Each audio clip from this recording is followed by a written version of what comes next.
Hello everyone, कैसे हैं आप सभी लोग। एक और फिर से स्वागत है आप सभी का डेवलपिंग सक्सेस क्लासेस में। आज के इस टॉपिक में हम लोग पढ़ने वाले हैं एक बहुत ही जानदार टॉपिक, स्टैटिक्स को। एसएससी क्रैश कोर्स आप लोगों का यहाँ पर चल रहा है। यहाँ पर स्टैटिक्स टॉपिक, क्योंकि ये एसएससी में पहले नहीं पूछता था, अभी इससे रिलेटेड क्वेश्चन एसएससी में आपके हर साल पूछे जा रहे हैं। हर एसएससी के एग्जाम में इससे एक क्वेश्चन आपसे पूछा जाता है। तो इस क्लास में स्टैटिक्स को पूरा ढंग से समझने वाले हैं कि क्या होता है, कितने टाइप के क्वेश्चन पूछ लेता है आपसे। तो चलिए शुरुआत करते हैं इस टॉपिक की बिना किसी देरी के। स्टैटिक्स सांख्यिकी कितने टाइप के क्वेश्चंस यहां पर बनते हैं, पहले ये समझ लेते हैं। तो यहां पर आपके जो क्वेश्चंस है मेनली ये टाइप ऑफ क्वेश्चंस आपके यहां पर बनते हैं। ध्यान से देख लेना, इससे बाहर आपका स्टैटिक्स नहीं जाएगा।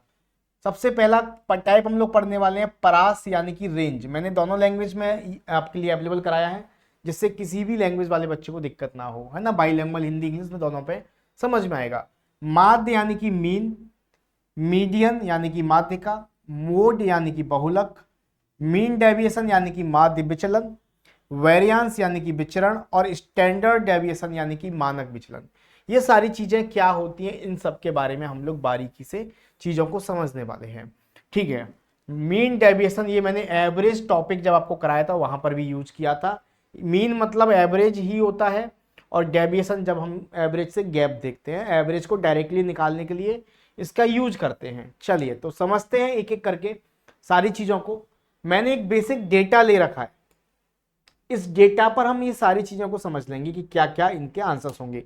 जब एक बार इन सबको आप समझ जाओगे तो आपसे कुछ भी क्वेश्चन पूछेगा, दिक्कत आपको नहीं होगी। तो सबसे पहला पॉइंट आपको वन बाय वन चीजें समझाते जाएंगे हम लोग। सबसे पहला पॉइंट होता है परास यानी कि रेंज। रेंज आपको समझनी पड़ेगी कि एक्चुअल में रेंज होती क्या है। रेंज की अगर मैं बात करता हूं तो रेंज आप लोगों की, जैसे कि मान के चलिए आज आपके यहाँ बारिश बहुत तेज हुई। पूरे साल में आज का जो दिन रहा वो बारिश का सबसे ज्यादा बारिश होने वाला दिन रहा। और एक दिन वो था जब जिस दिन सबसे कम बारिश हुई। तो सबसे कम बारिश वाला दिन, सबसे ज्यादा बारिश वाला दिन, इन दोनों का जो डिफरेंस होगा वही रेंज है। मतलब कोई चीज सबसे हाईयर पॉइंट पर है और कोई चीज सबसे लोएस्ट पॉइंट पर है, तो हाईएस्ट माइनस लोएस्ट डिफरेंस जो देखते हैं वही हमारा रेंज होता है। तो रेंज क्या होता है, रेंज क्या होता है, पहला पॉइंट हमारा रेंज क्या होता है। रेंज, अगर रेंज पूछ ले यानी कि परास पूछ ले, तो जो हाईएस्ट नंबर है उसमें से लोएस्ट को माइनस करना होता है, बस यही होता है रेंज। तो जैसे मैं इस डेटा की बात करता हूं, इस डेटा में सबसे हाईएस्ट पॉइंट कौन सा है। आपने कहा सबसे बड़ा जो नंबर है वो है 15, सबसे हाईएस्ट जो नंबर है वो है 15। और सबसे लोएस्ट नंबर कौन सा है, और लोएस्ट नंबर है आपका 3। तो इनका जो गैप आएगा ना 12, यही हमारा क्या होगा, रेंज होगा। यही हमारा रेंज होगा। तो पहला पॉइंट तो इजीली आपको क्लियर हो गया कि सर रेंज क्या होता है। सबसे हाईएस्ट पॉइंट और सबसे लोएस्ट पॉइंट का जो डिफरेंस है वही रेंज होता है। राइट, क्लियर, कोई दिक्कत यहां तक। ठीक है, ठीक है सर। दूसरा पॉइंट मीन। दूसरा पॉइंट हम लोग बात करेंगे मीन के बारे में। मैं इसको थोड़ा सा, इसको एक काम करता हूं, इसको कॉपी कर लेता हूं। ठीक है, इसको कॉपी कर लेता हूं और इसकी कई सारी स्लाइड्स बना देता हूं, जिससे आपको दिक्कत नहीं होगी। ठीक है, हाँ। अब देखो ये तो अवेलेबल है, ये पहला क्वेश्चन आपका। रेंज हम लोग समझ गए बढ़िया तरीके से। रेंज के बाद नंबर आएगा सेकंड नंबर का, रेंज तो हम समझ गए। अब नंबर आएगा मीन का। मीन से आप फेमिलियर रहते हैं, मीन तो आपने सुना ही होगा।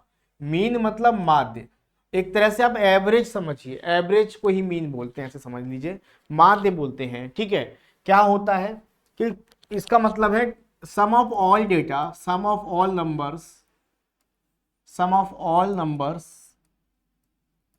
अपॉन जितने नंबर हैं उसका भाग दे दो, यही तो एवरेज होता है, यही मीन होता है आपका। राइट, तो मीन निकालना बड़ा ही आसान हो जाता है आपके लिए कि सभी डेटा का सम करो। तो आपने कहा सर बिल्कुल ठीक है, तो 3 + 4 + 5 + 5 + 8 + 9 + 9 + 9 13 15, इस सब का सम करके जितने डेटा है, तो 3, 3, 6, 3, 9 और 10 डेटा है, तो 10 का डिवाइड कर दो, 3, 6, 9, 10।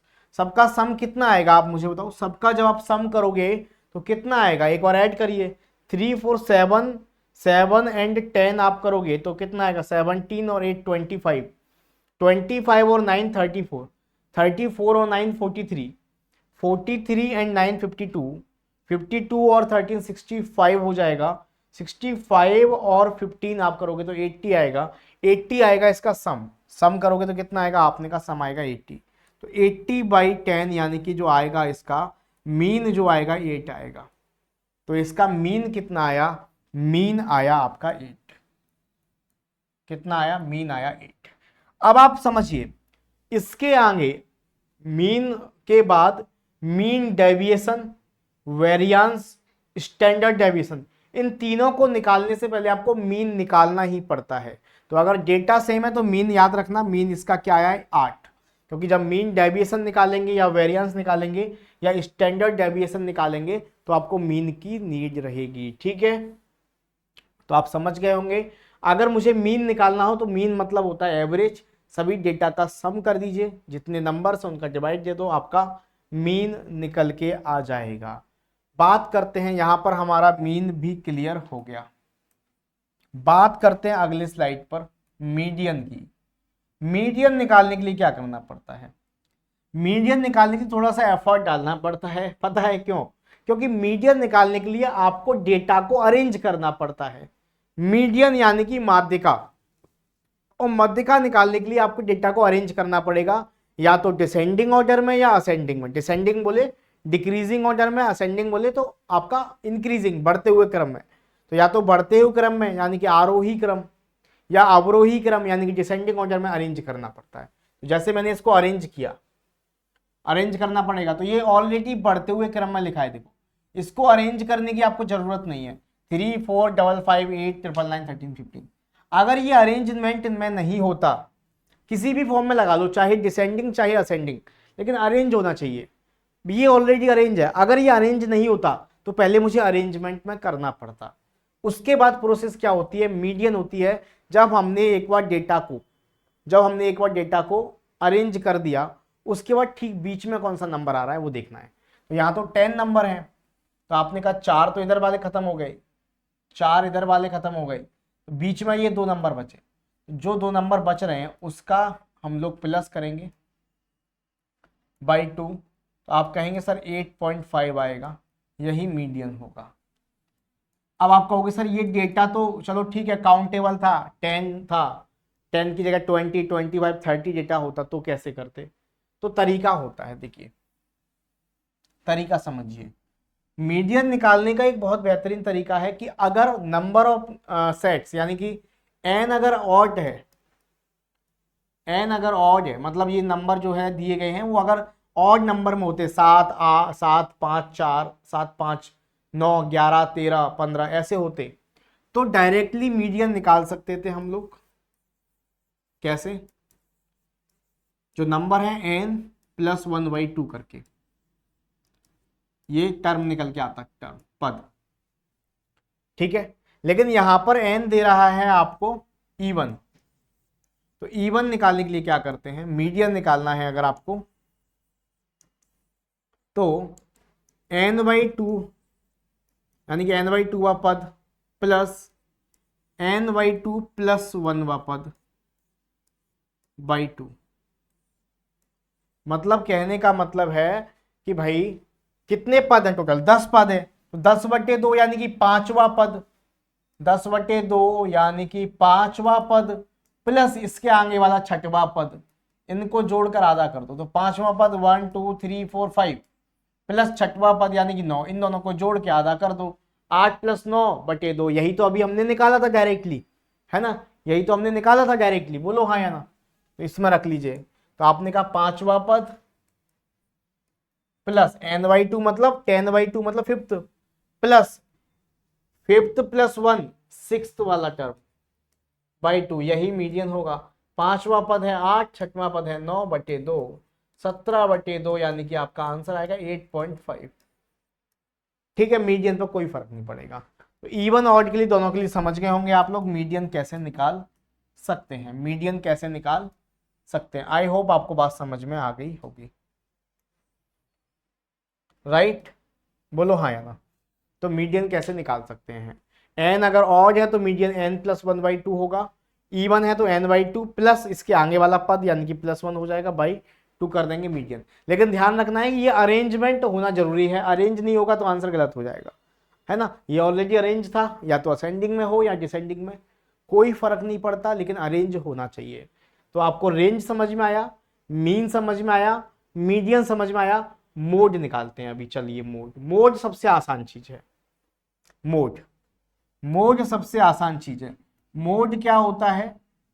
मोड मतलब बहुलक, बहुलक मतलब जो बहुत बार आया हो, सबसे ज्यादा बार आया हो, उसको कहते हैं मोड।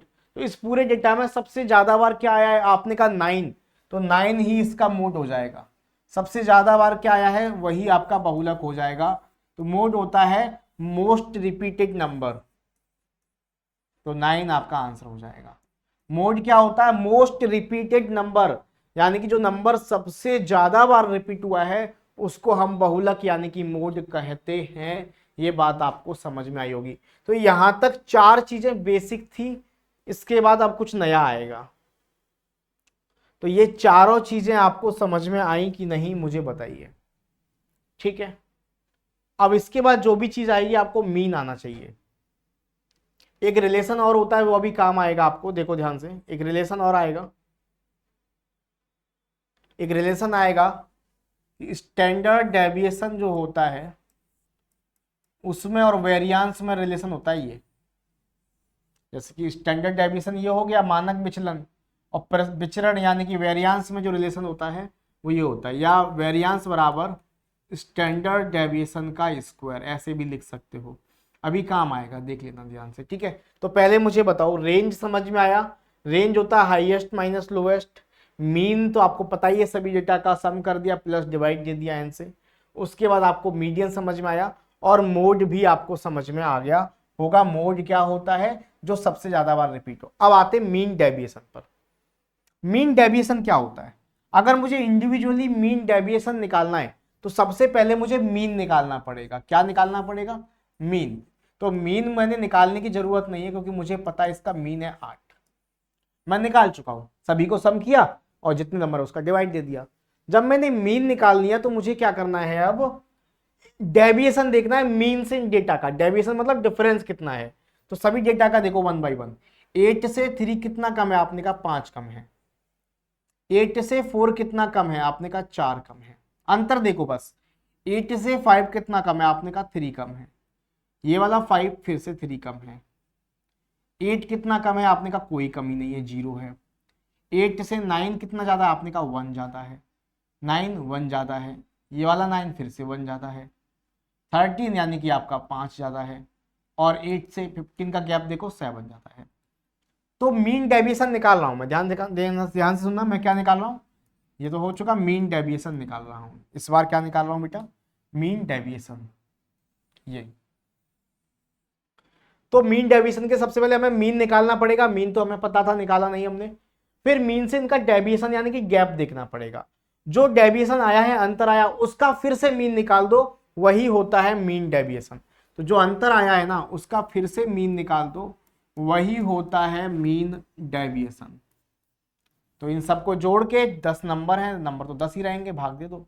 5 4 9 3 12 3 15 16 17 18, 18 और 7 25, 5 3 30, 30/10 कितना आएगा? आपने कहा 3 आएगा। तो मीन डेविएशन कितना आ गया? आपने कहा 3 आ गया। मीन डेविएशन कितना आ गया? आपने कहा सर 3 आ गया। तो मीन डेविएशन आई होप आपको क्लियर हुआ होगा। बोलो हाँ या ना। समझ में आया मीन डेविएशन क्या होता है? तो मीन निकालिए, मीन से सबका डेविएशन यानी कि अंतर देखिए, उसका मीन निकाल दो, उसको कहते हैं मीन डेविएशन। पानी देना बेटा। मीन डेविएशन बात समझ में आ गई कि नहीं आ गई बताइए। तो मीन डेविएशन क्या होता है, ये बात आपको ढंग से समझ में आ गई होगी, ठीक है। चलिए बहुत बढ़िया।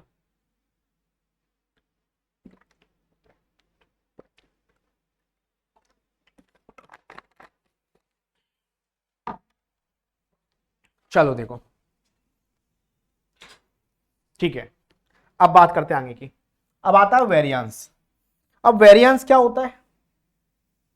वेरिएंस क्या होता है बेटा? वेरिएंस क्या होता है, ध्यान समझना। वेरिएंस, देखो ध्यान से, अब हमें निकालना है वेरिएंस। वेरिएंस विचरण, ये तो सब हमने निकाल दिया, ठीक है। तो जो हमने मीन डेविएशन निकाला है ना, जो हमने मीन डेविएशन निकाला है, वेरिएंस निकालने के लिए भी हमें सबसे पहले मीन निकालना पड़ता है। मीन निकालेंगे तो 8 आएगा। मीन निकालने के बाद हमें मीन डेविएशन निकालना पड़ता है। मीन डेविएशन निकालना पड़ता है, और मीन डेविएशन मतलब जो गैप आया है ना, डिफरेंस, फाइनल मीन डेविएशन नहीं, डेविएशन केवल अंतर, केवल डेविएशन यानी कि विचरण, है ना, यानी कि विचरण,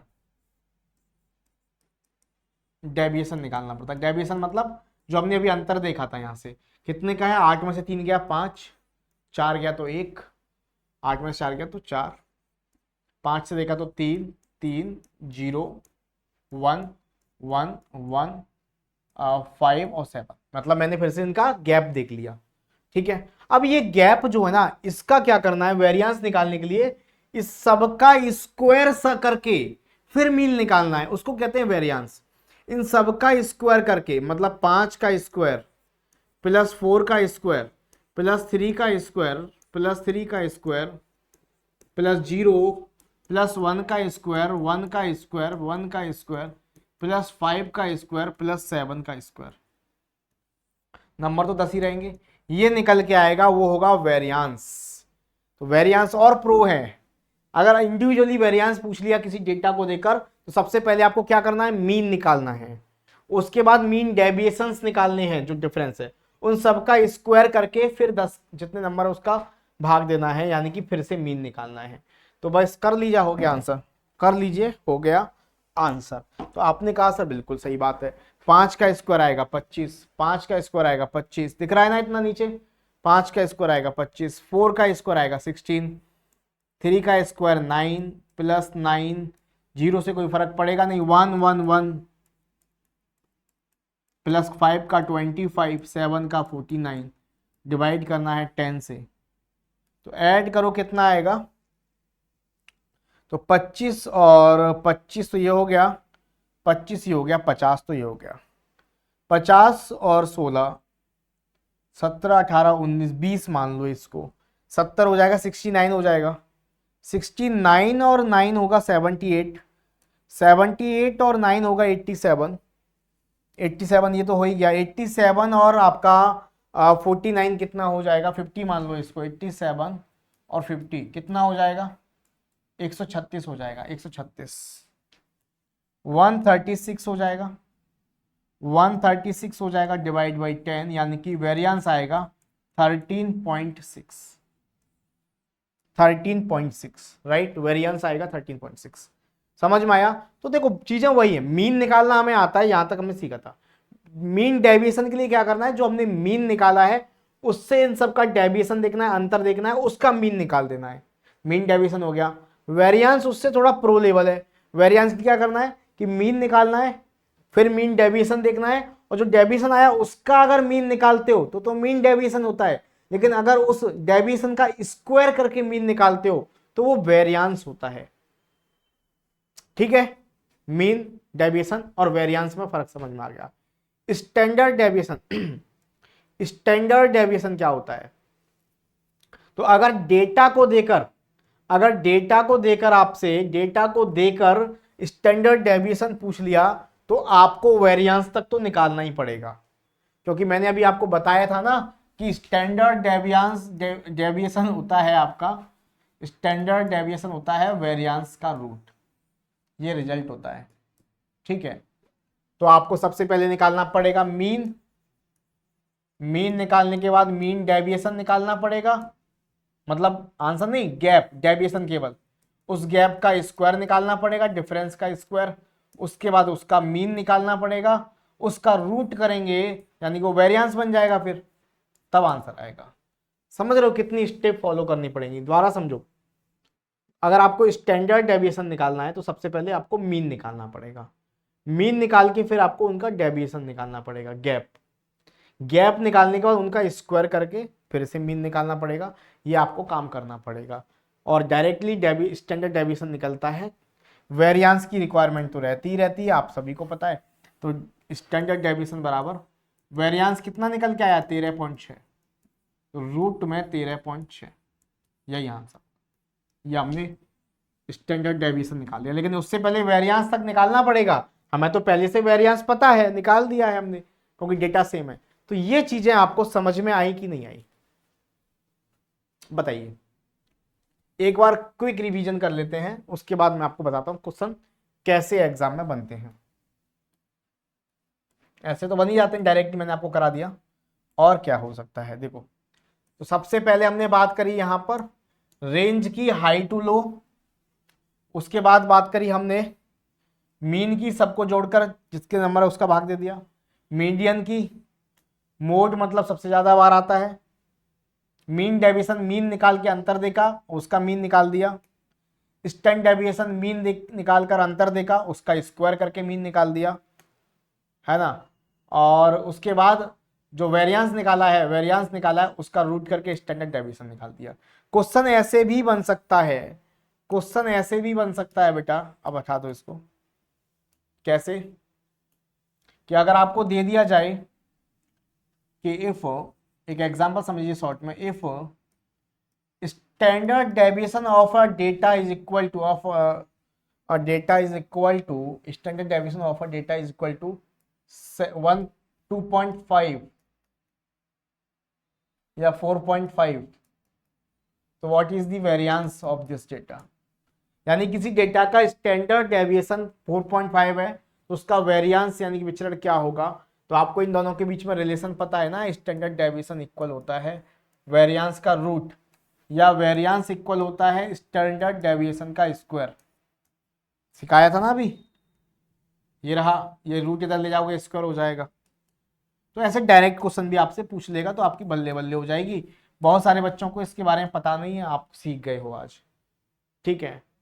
तो वेरिएंस क्या होता है आपने कहा, स्टैंडर्ड डेविएशन का स्क्वायर।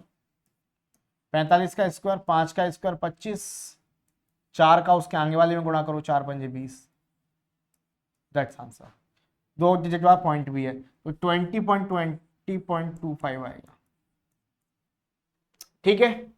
बात समझ में आ गई इतनी, हाँ या ना। इतनी बात आपके भेजे में घुस गई, इतनी बात क्लियर है, ठीक है। चलिए, तो आपको ये सारी चीजें आपको समझ में आ गई। कुछ पीवाई क्यूज देख लेते हैं इससे रिलेटेड। जैसे कि आपको एक क्वेश्चन पूछा, the mean of first 20 positive even numbers, ठीक है। तो यहां फर्स्ट n इवन नंबर की बात कर रहा है, तो इसे पीवाई क्यूज है। इसे करने से पहले आपको पता होना चाहिए कुछ डेटा, आपको कुछ जानकारी होनी चाहिए। जैसे मैंने कहा कि यहां पर डायरेक्टली निकाल सकते हो फर्स्ट मीन और एवरेज एक ही बात है। Mean of first n even number, n natural even number है ना, आप लिख लेना n इवन नंबर, तो आपका होता है n+1। और mean of first n odd number होता है डायरेक्टली n। ये आपको आना चाहिए। तो आपको यहां क्या दे रहा है, the mean of first 20 positive even number, तो n+1 हो जाएगा, 20+1 हो जाएगा, 20+1 हो जाएगा, यानी कि 21 will be the correct answer. आप निकालोगे यही निकल के आएगा बेसिकली भी, ठीक है। आप ऐसे निकालोगे, फर्स्ट है ना 2 + 4 + 6 + 10, लास्ट का 20 है तो 40 आएगा। इन सबको जोड़ के 20 का भाग दोगे, यही निकल के आएगा, ठीक है। चलिए, एक क्वेश्चन ये आपसे एग्जाम में पूछा गया, if the mean of x1 x2 is 7.5 and the mean of x1 x2 x3 is 8, then the value of x3। तो बेसिक सी बात है, बहुत छोटी सी बात, आप समझ गए होंगे कैसे। x1 एंड x2 इज 7.5, तो मीन क्या होता है, x1 + x2/2। मीन क्या होता है आपने कहा 7.5, क्रॉस मल्टीप्लाई करोगे तो x1 प्लस x2 इक्वल हो जाएगा 15 टोटल।